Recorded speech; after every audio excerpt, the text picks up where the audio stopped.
This is an audio of Millionaire Success Habits by Dean Graziosi. Chapter 5, Awaken the Inner Hero. Audio is by Vanessa DeBurlet. First, we have a quote from Dean from an interview that was given to him by Tony Robbins. This is Dean's quote.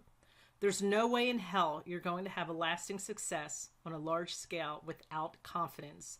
Because without confidence, you're not going to take massive action. Massive action, learning from what doesn't work, changing your approach until you get to where you want is really what makes someone succeed long term in any context."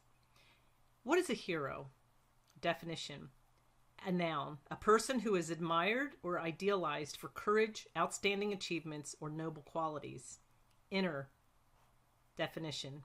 Adjective. Situated inside or further in, internal, either mental or spiritual. Those two definitions are pretty clear, and each taken on its own can represent a lot of different things to a lot of different people. But when you combine the two, the words take on a new meaning. Inner hero represents your full potential, your best you, the one designed by God that made you special, limitless, and the one who needs to be in charge of your life. When you awaken your inner hero, and yes, we all have one, you will open your world up to new opportunities and amazing levels of abundance and joy. As I explain the best way to activate your inner hero, don't forget its opposite, the inner villain. As you have learned by now, the villain fights against your growth and does all it can to rob you of your confidence, trying to prevent you from developing and anchoring new success habits. If the villain doesn't work hard to be in control, it will have to bow out and let the inner hero take over. The villain doesn't want to lose its power over you. The way the villain works is by telling, or better yet, reminding you of an old disempowering story and trying to sabotage your subconscious so that you can't create a better you. Yet by the time this chapter is over, you will have the tools and the clarity to let the best you guide your thoughts, your happiness, and abundance. Recall the definitions. When the inner hero runs your life, you are filled with confidence, optimism, and are a solution-focused person. When the villain is in charge, it's the polar opposite, robbing you of the courage, energy, and confidence to make the shifts towards the best you. This mindset ends today. I've given you tools to know where the villain came from and how to eliminate it. Here, though, we're going to put a dagger in the heart of the villain once and for all and let the inner hero be in control. This process isn't about turning you into something you're not. Changing an introvert into an extrovert, for instance. It's about accomplishing something deeper, better, and more custom tailored to you and only you that can last a lifetime.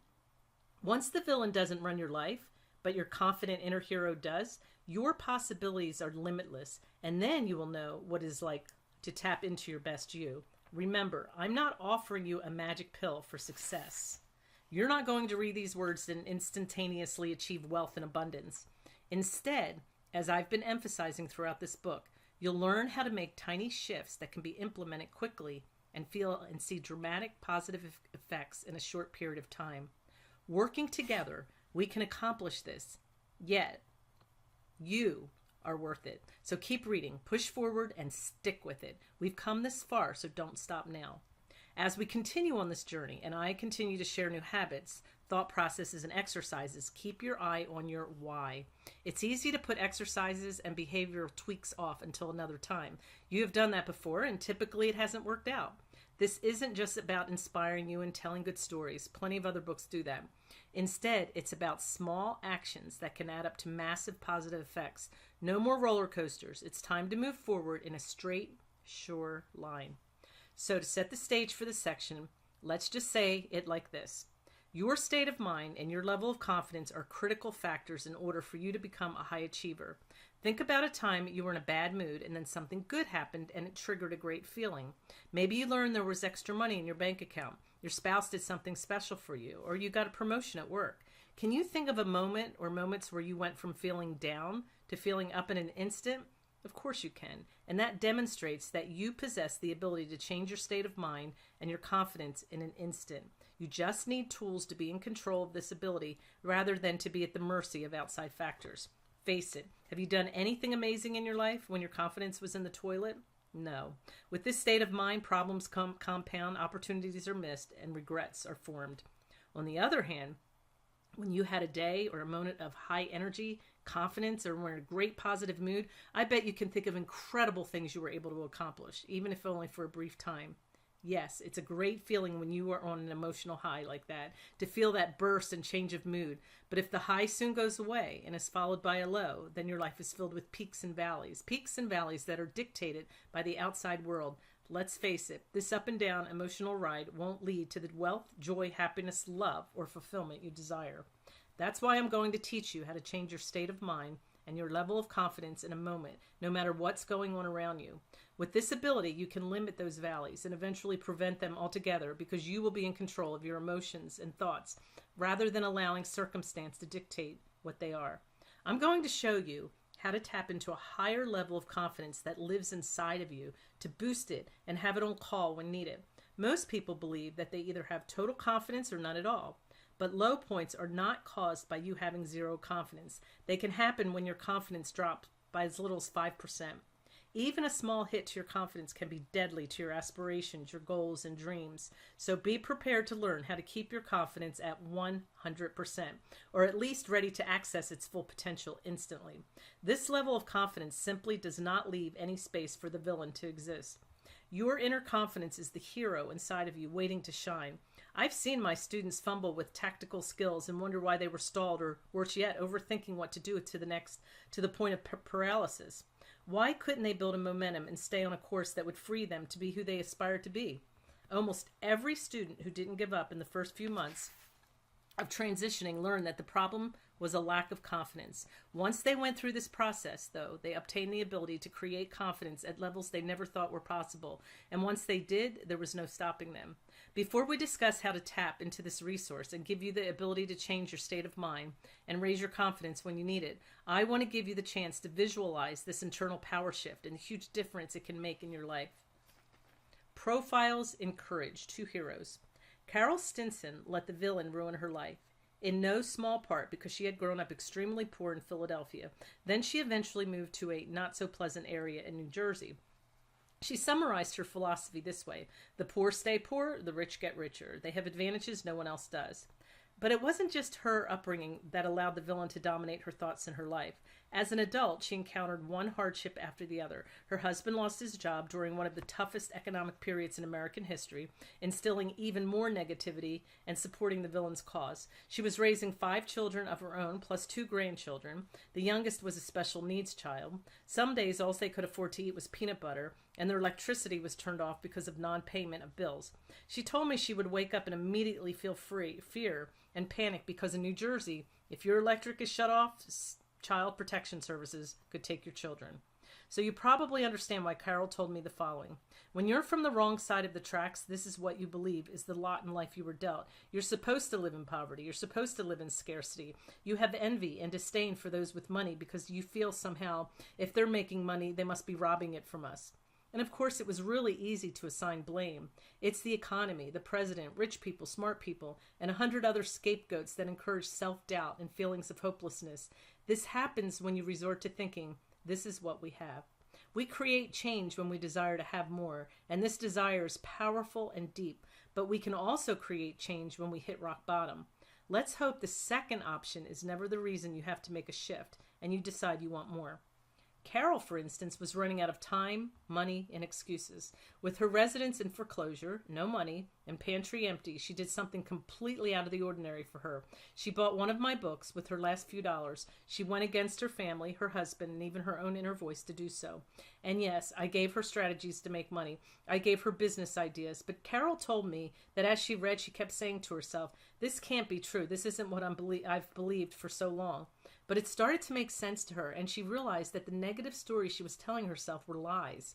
Based on reading about my personal journey, doing the exercises, and being inspired by the examples, she started changing her own thoughts, her success habits, and her story. Carol knew the villain had been in charge of her entire adult life, and nothing good had come of it. She was brave enough to awaken her inner hero and allow that to be her new guiding force.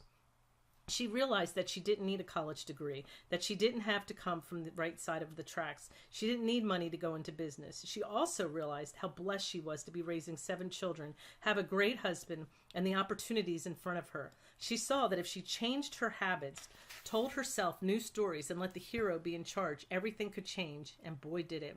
With these realizations, Carol no longer blamed the economy or fate or anything else for her struggles. Instead, she took control, and when she did so, everyone around her thought she was crazy. She insisted she could be wealthy. She was sure she could do more. She thought she could take on the world. Well, guess what? When she started thinking that way, she drove the inner hero to be stronger and stronger. Carol not only started her own company, she generated hundreds and hundreds of thousands of dollars and got her family out of foreclosure. She bought a new house and a new car. She took her kids school shopping in malls where they had never shopped before and on vacations that they had only dreamt about. She even changed the destiny of her family by putting her children through college. Today, Carol Stinson looks 20 years younger than she did when I first met her. She is strong, amazing, vibrant, highly respected businesswoman who's changed the destiny of her family forever, and not just financially. She's teaching them how to be different people by growing up with different habits and letting the hero be in control of their lives, tapping into their full potential and not leaving it up to chance, not going to their deathbed and saying, wow, there could have been more. No, there won't be any could have been more conversations for Carol. I have no doubt that Spitfire, that amazing woman, will go to her deathbed knowing she was all she could be and then some. Think about the simple definition starting this chapter. Think about Carol's inner hero and its heroic qualities: confidence, courage, taking responsibility. And another success habit that Carol exemplified was that she simply stopped focusing on what was wrong and started the routine of focusing on solutions. And that's where the villain and hero are so different. When people invest energy in blame and figuring out why someone got a terrible disease and obsessing about whose fault it is that they didn't get the promotion or the raise, or why the partner stole their money, or why their first business didn't work, they allow the villain to be in charge. As big or small as the circumstance is, when you can accept that it simply happened and start looking forward to how you can create the best outcome possible, this is when everything changes. This is when you allow your hero to shine. Let me share another example so this truth will really sink in. You may have heard of J.J. Virgin, the creator of the Virgin Diet and multiple New York Times bestsellers, among many other great accomplishments. But what you might not know is that not many years ago, a car hit her son Grant while he was walking home, and the driver fled the scene, leaving him for dead.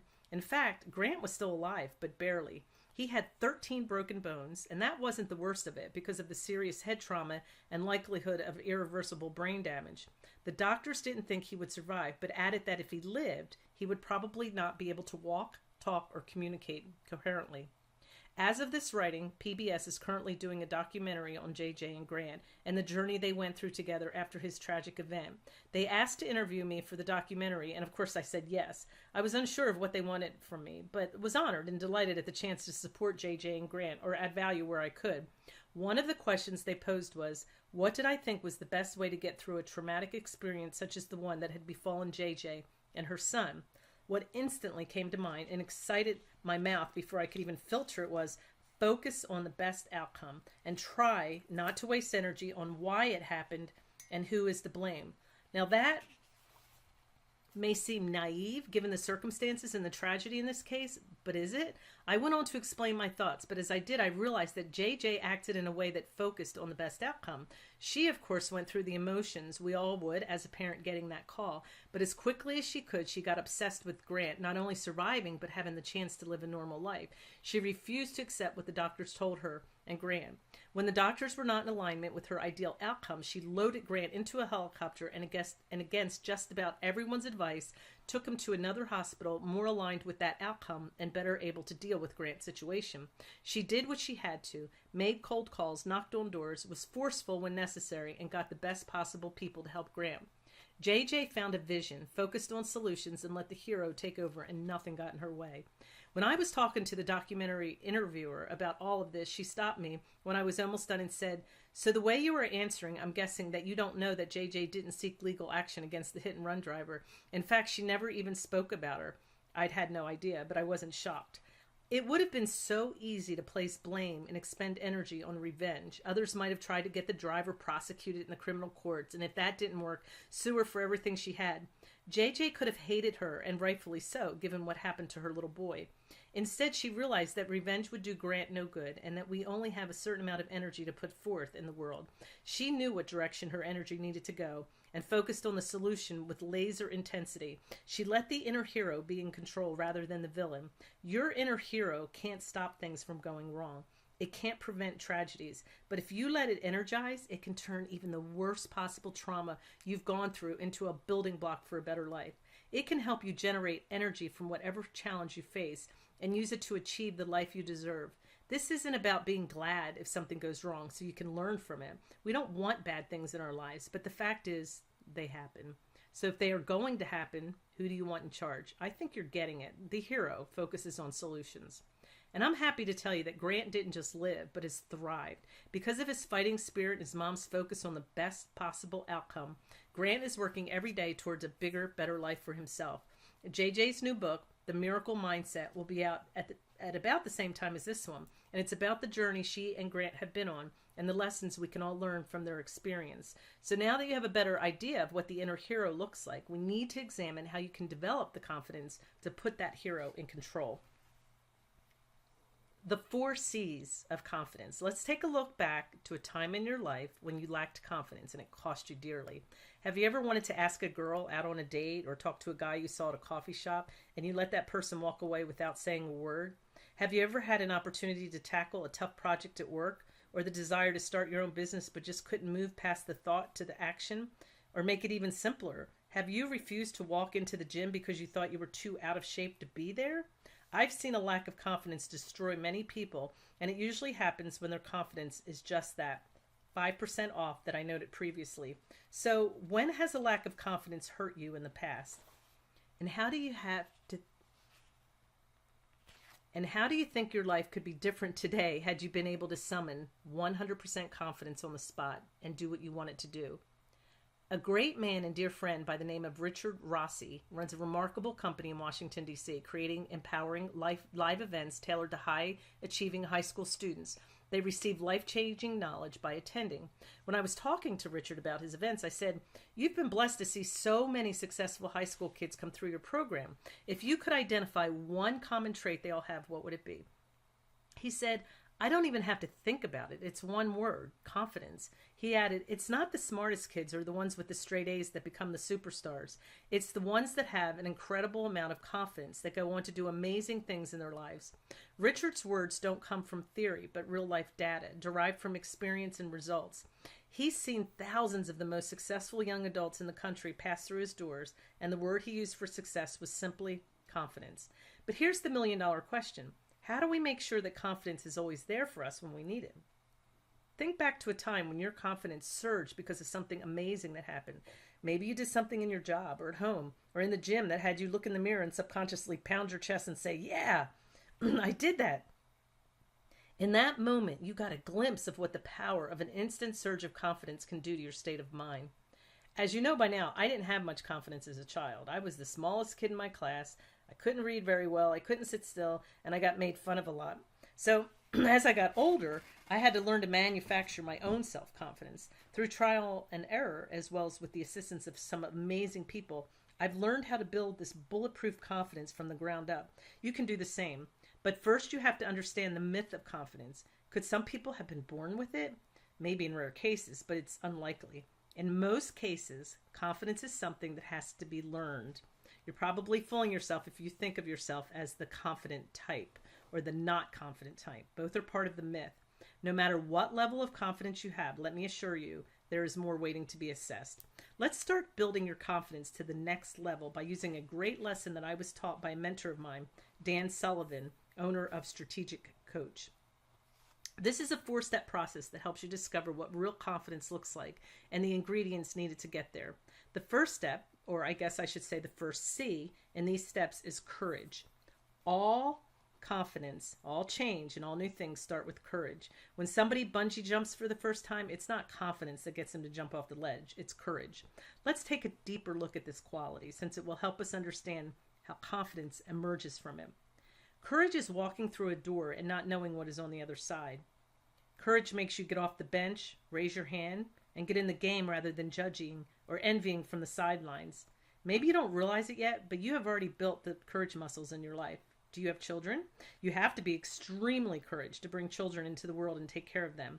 You didn't know, and perhaps still don't know, what the end result would be, but you jumped in and you're learning as you go. Courage is something we all have inside of us, even if it's hidden. So if you want the courage to do something, recall your 7 levels deep and find your why. This is where that core habit comes into play once again. Taking action is possible when true purpose is recognized. Think of all we have learned to this point. When you have a vision, clarity, and don't let old stories hold you back, the ability to be courageous grows exponentially. So focus on where you want to go and your new story. Pull your shoulders back, stick out your chest, and say, this is my time. Be courageous and go for it. It all begins with that first step. Now for the second C, commitment. You've already shown commitment by reading this book and engaging in the exercises that I've recommended. You're committed to a personal transformation, since any significant change requires a commitment. If you want to lose weight, you have to commit to that. Otherwise, you'll fail. If you want to start a new job, you have to commit to that. Otherwise, you'll fail. Or look at it, the second C, commitment, from the opposite perspective. Have you ever been successful in something to which you were not committed? Whether it was a relationship, a new business, or even a new diet? Heck no. If you want more wealth and that next level of life, then you're going to have to commit to it. That doesn't mean you have to devote every waking second to achievement of a single goal, but don't dabble. A shaky commitment means shaky confidence. So when you have the courage to take action and the commitment to see it through to the end, you're halfway to confidence. The third C is capabilities. What are you acquiring by reading these pages and developing success habits? Capabilities. Remember when we talked about where you are, being honest with yourself, figuring out where you want to go and how you were going to get there? In most cases, you need to acquire specific capabilities to achieve your goals. If you want to be great at rock climbing, read a book from an expert rock climber or take a course or hire someone as a mentor. If you fail to take these actions and lack the knowledge to execute them properly, you will lose your courage to keep going and not commit to seeing it through. You will get frustrated and overwhelmed. So get a roadmap from the right person or source whenever possible. While this may seem like a no-brainer, don't you know people who get excited about something and think trial and error is the best approach? Then they hit a few roadblocks or challenges, feel defeated, and stop trying to reach their goals. With the right capabilities, on the other hand, you can spot the obstacles and know how to get around them. You can also access the path that will take you where you want to go faster and obtain the results you desire. You see, once you have those first 3 C's and take action, you finally reach the 4th C, and that's confidence. Your confidence then starts to naturally grow. You just can't help it. Think about each C separately and how it has given you a shot of confidence at different points in your life. Have you ever been afraid of doing something new like dancing in front of people, ziplining, or public speaking? Maybe you were scared to death before taking action, right? You were probably obsessing over what could go wrong, but you finally just did what you had to do. That was courage. Then after the experience ended, how did you feel? Exactly. You felt amazing and that you could easily do it again. How about commitment? You can dabble for years in a relationship or your business. Then all of a sudden one day, because of your kids or because of your desire for more or some other motivator, you commit and your life takes over. Consider capabilities. When you're in the dark about something, it seems so confusing. Have you ever tried to download and use a new app on your phone without any guidance? Have you ever wanted to learn a new language or learn an instrument and quickly grew frustrated when you weren't sure if you were moving forward in the right way? But once you acquired the capabilities, you read the instructions, saw an online video, hired a coach or teacher, the activity became second nature to you after some practice. When you align the 3 prior C's to achieve one goal and one outcome, your confidence will skyrocket. Hence the 4 C's to confidence. When the 4 C's are in place and your confidence rises, the hero inside of you isn't being suppressed by negativity or bad stories. Your self-doubt and inner resistance fades away, and the real you is in charge. What's cool about you? No matter how strong you are, no matter how much you evolve, your confidence can still take a hit. And if you're going to reach your full potential, you must protect your confidence as if you are protecting millions of dollars in a vault. So when life knocks your confidence down, you need the tools to boost it back up fast. That's what we're going to spend time on right now. Let me ask you this. What's cool about you? A crazy sounding question, and perhaps a difficult one to answer, but don't diminish the value of asking yourself this question regardless of the level at which you perceive your life to be. The first time I did this exercise, I was with Sean Stevenson, a 3-foot tall giant. Look him up if you don't know who he is. Sean is an incredible man who has accomplished more than most despite adversities most of us could never imagine. I was talking with Sean about an obstacle I was dealing with, and Sean said, "Let's write down what's cool about you." I responded, "What? Dude, let's talk tactics to fix the problem at hand, not try and feed my ego." And boy, I was completely wrong there. Looking back now, I realized that he noticed my confidence was down and he was trying to boost it back up. So trust me, let's do this exercise together. So go ahead, start thinking of the things that are really cool about you. One thing I know to be true is that when life gets stressful, we focus often on what we failed at or what we're not accomplished at or the mistakes we've made. We tend to forget all the things that we've done well. So this is the time to ignore the failures and think of the wins. When Sean first asked what was cool about me, I was scratching my head. He called me out because of my reaction. He knew I was focusing on what was going wrong at that time, and it took me a moment to think of what was really cool about me. Like the great teacher he was, he started probing, suggesting examples of coolness to get me started, and slowly my answers emerged. I wrote down things like, I put my kids first over work and accomplishments. I was in special education classes and barely graduated high school, yet I'm a multiple New York Times bestselling author. I can operate a bulldozer and a backhoe. I learned how when I used to build houses. I was a mechanic when I was younger, and I can take apart an engine, fix a banged up fender, and paint a car. I donate money without anyone knowing. I create simple messages that get people to take action in their lives. I was the New England State Snowmobile Grass Drag Champion in my 20s. I still have my best friend from 5th grade. I always try to show the people I love what they mean to me. I can solve problems without conflict arising, even when someone wants to be confrontational. I am good on camera after years of practice. I've met some of my heroes. The list went on and on. Once I started really thinking about how I was cool, the items started to flow. Now think about what you can put down on your list. Feel free to download the easy to follow cool list from www.thebetterlife.com. It's under the book resources tab. Get creative and include unusual skills you may have, as well as accomplishments. Your list could include anything that you like about yourself that has a coolness factor. Maybe you're a great friend, or you have great fashion sense, or you're generous to the needy. Whatever these traits or achievements may be, write them down. What is cool about your job, your business, or how you treat your employees?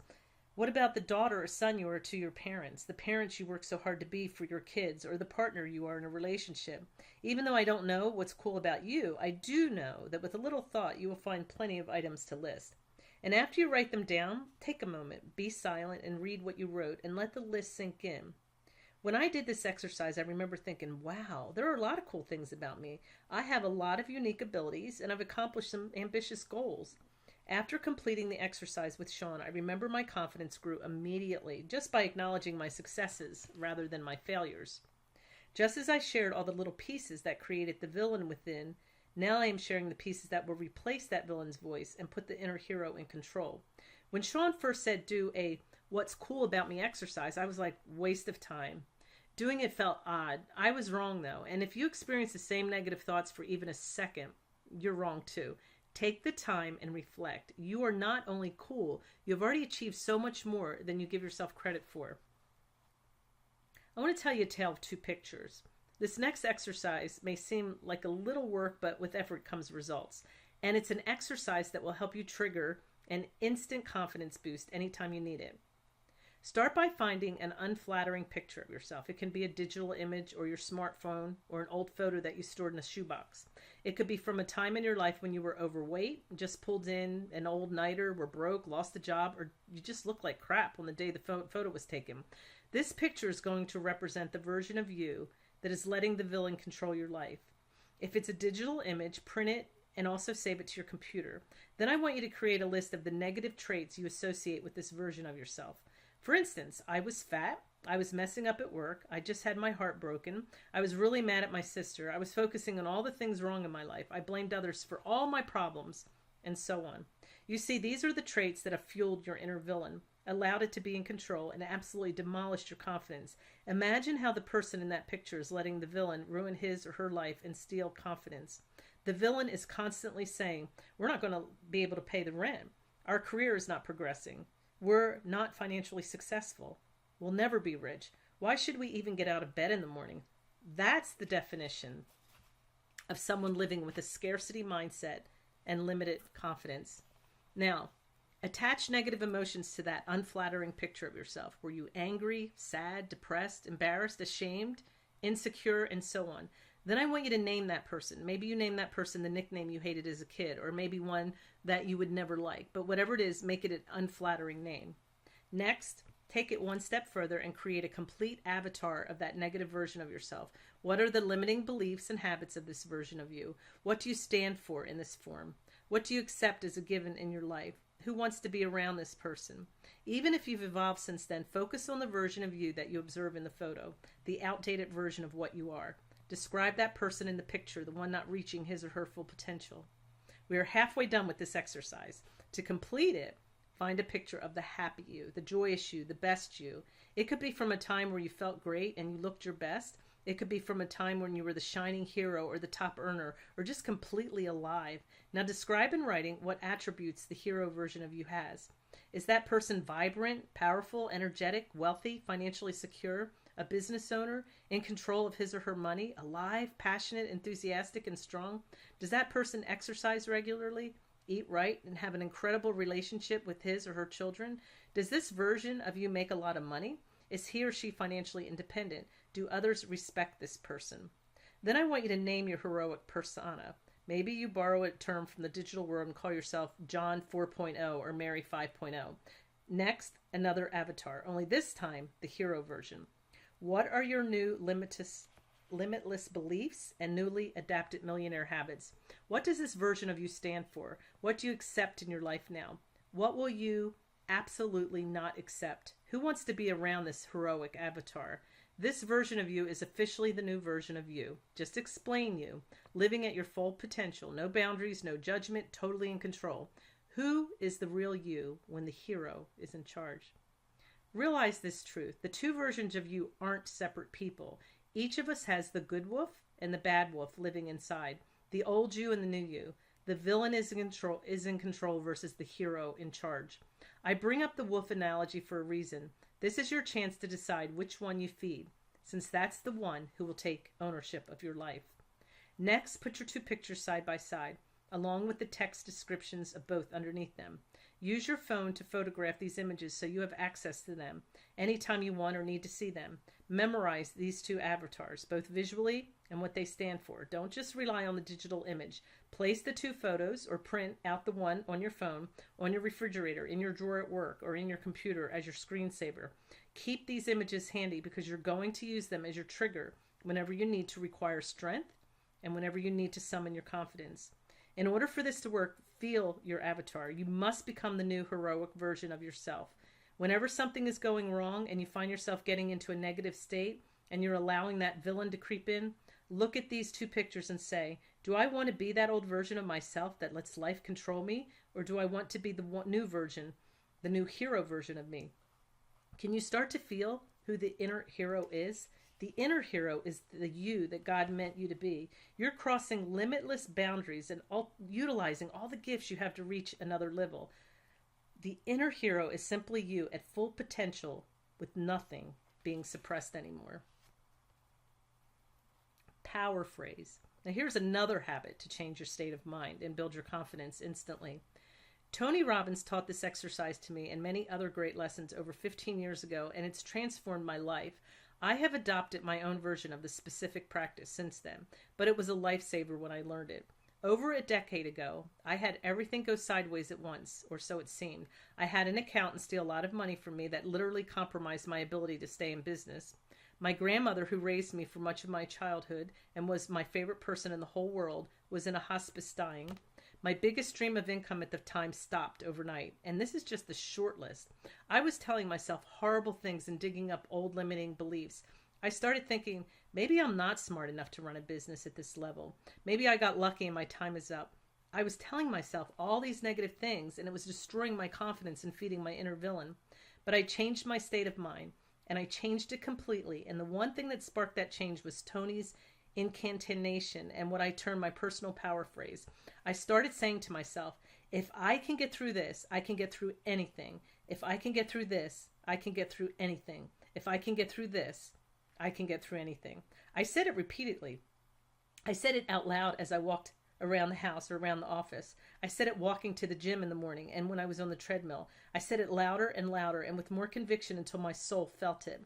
This simple little phrase empowered my life like I could have never imagined. It energized my cells. It got me into a state of mind where I felt I could handle anything. I stopped thinking about what could go wrong and focused on what could go right. It allowed me to kick the old villain to the curb when he was trying to move back into my life. No way was I letting that happen with my new power phrase. I felt the inner hero take over my soul. I started using other power phrases to empower my life from that moment on and have never stopped. It's funny that Tony gave me this gift 15 years ago in one of his courses. At the time, I wrote in my journal, someday I will thank Tony in person and he and I will do business together. So now, fast forward 15 years and I'm backstage getting ready to inspire 15,000 energized and amazing Chinese people in Shanghai. And guess who I was there with? Yes, Tony Robbins, who is now one of my dearest friends. I was getting ready to follow Tony on stage, and about 10 minutes before I was scheduled to go on, I got incredibly nervous. I started to question myself and my abilities. I became anxious about letting Tony down, as well as the other 15,000 people who were there. But guess what I used to turn the situation around? Nothing more than what Tony taught me 15 years earlier through his course. I started walking around the backstage repeating a power phrase that I had used a few times before when I had to speak in public. I was literally walking around saying it over and over and with more intensity each time. I command my subconscious to use my God-given unique ability to impact, empower, and transform the lives of the people who are here today. I repeated it until my confidence grew. Fear subsided, and then the inner hero kicked in, and I got goosebumps up and down my arms and my face from the amazing experience. Then Tony said my name and called me onto the stage. After Tony gave me a huge bear hug, I was ready to light up that crowd, and that's exactly what I did. Your power phrase can ignite your inner hero, and it doesn't kind of work. It works 100% when you use it this way. What power phrases can you create to help you with whatever it is you want to overcome or accomplish? What can you say to yourself anytime you feel the villain emerging to make you feel small and weak? What phrase can you say to get the inner hero back in charge? Maybe it's something similar to one of the phrases I use. Nothing can stop me. I've been through my way worse. Or it could be something like, I'll never give up because my family deserves the best of me. Whatever it is, keep it active in your mind, ready to be implemented at a moment's notice.